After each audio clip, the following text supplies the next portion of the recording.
Hello friends, সকলকে রত্নাস কিচেনে স্বাগত। আজকে বানাবো একটা সুন্দর ধরনের রেসিপি, সেটা হলো চিংড়ির মাথা আমরা যদি ফেলে না দিই তাহলে কিন্তু এটা দিয়ে একটা রেসিপি বানানো যায়। তাই আজকে আমি চিংড়ি মাছের মাথা ফেলে না দিয়ে আমি নিয়ে নিয়েছি ওল সিদ্ধ করা, নিয়ে নিয়েছি চিংড়ির মাথা, নিয়ে নিয়েছি কয়েক কোয়া রসুন, নিয়ে নিয়েছি একটা ছোট পেঁয়াজ, নিয়ে নিয়েছি আন্দাজ মতো নুন, সামান্য হলুদ আর 3টে কাঁচা লঙ্কা।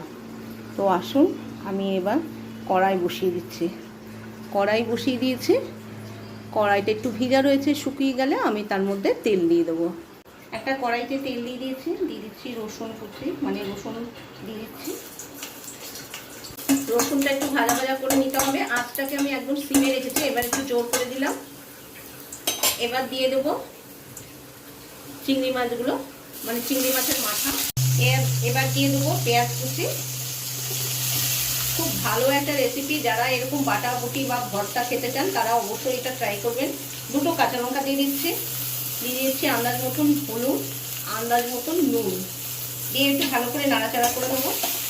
হয়ে গেছে, এবার এটাকে গ্যাসটাকে বন্ধ করে দিয়ে আমি এটাকে ঠান্ডা হয়ে গেলে তারপরে মিক্সিতে ব্লেন্ড করে নেবো।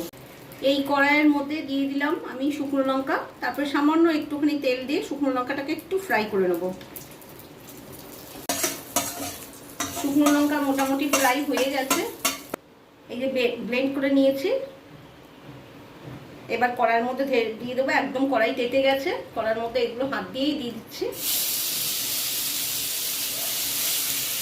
এবার দিয়ে দেবো সামান্য লঙ্কা গুঁড়ো।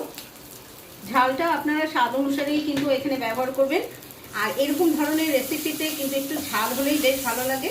এবার ভালো করে এটা একটু কষিয়ে নেবো, মানে জাস্ট একটুখানি নাড়াচাড়া করে নেবো যাতে মানে খুব সুন্দর করে সব কিছু মিলে যায়। সুন্দর করে এটা কিন্তু রেডি হয়ে গেছে, একদম মানে আস্তে আস্তে কম আছে কিন্তু এটাকে রেডি করেছি। আর বেশি একটা তেল কিন্তু দেইনি, আপনারা চাইলে আরেকটু তেল দিতে পারেন, কিন্তু আমি একদমই দিইনি। আর এখানে আর আমি কাঁচা তেল ইউজ করছি না, আপনারা যখন ভাত খাবেন তখন একটু কাঁচা তেল মিশিয়ে নিতে পারেন, লেবু, গন্ধরাজ লেবু। তো একটা রেডি হয়ে গেছে, এবার পরিবেশন করে নিয়ে দেখাচ্ছি। কেমন লাগলো আমার এই রেসিপি? যদি ভালো লেগে থাকে অবশ্যই কিন্তু একবার ট্রাই করবেন, আর বন্ধু বান্ধব আত্মীয় স্বজনের সঙ্গে প্লিজ শেয়ার করবেন। এটা শেয়ার করতে কোনো পয়সা লাগে না। প্লিজ আপনারা যদি পাশে না থাকেন তাহলে তো আমি এগাতেই পারবো না। আপনারা ভালো থাকবেন, সুস্থ থাকবেন, আর সাবস্ক্রাইব করতে ভুলবেন না। বাই।